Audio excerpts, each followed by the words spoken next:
Hello gentlemen! Hello sa inyong lahat at gusto ko lang i-share sa inyo one of my favorite Korean food here in Makati.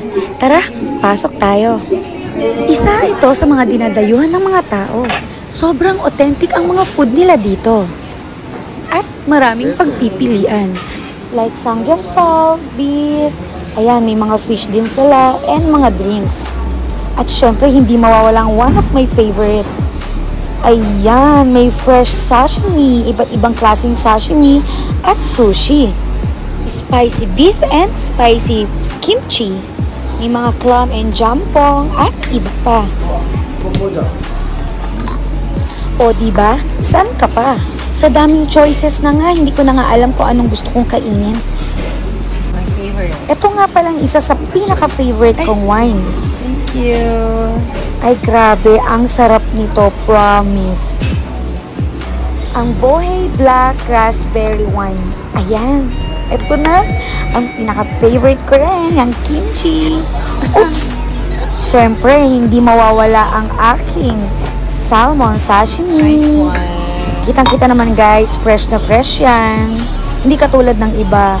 Oops! At isa pa ang aking laging in-order, ang Sandobo Jjigae. The best talaga dito sa Gentleman Korean. Ayan, no, kitang-kita man pagka-fresh. And syempre, hindi mawawala ang raspberry wine. Ang sarap kumain at sasabayan mo tong ganito. Napaka-fresh. Oops, my favorite Sandobo Jjigae. Ang lagi kong ino-order na soup. And ang samgyeopsal. Actually, guys, sila na magluluto niyan. Ayan, so ang aking salmon sashimi na binabalik-balikan. Tara, kain na tayo.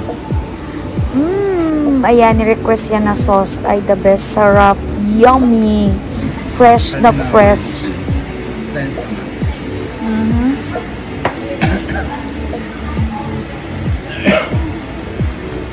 Ayan, ang Sandobo Jjigae, more tofu siya and seafoods.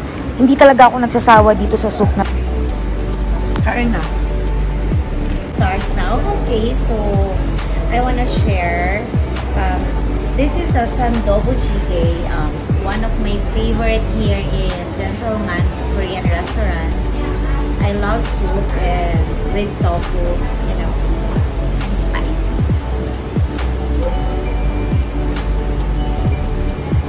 Nice.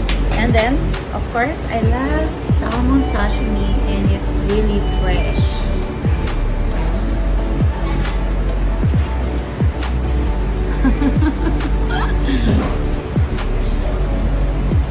And also samgyeopsal.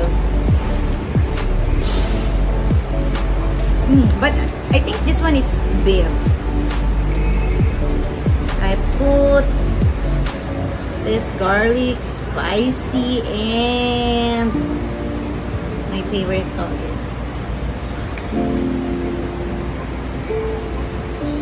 I didn't put rice because I'm on a diet. Yeah.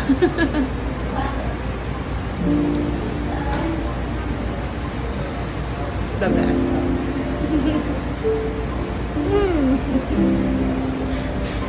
Stop.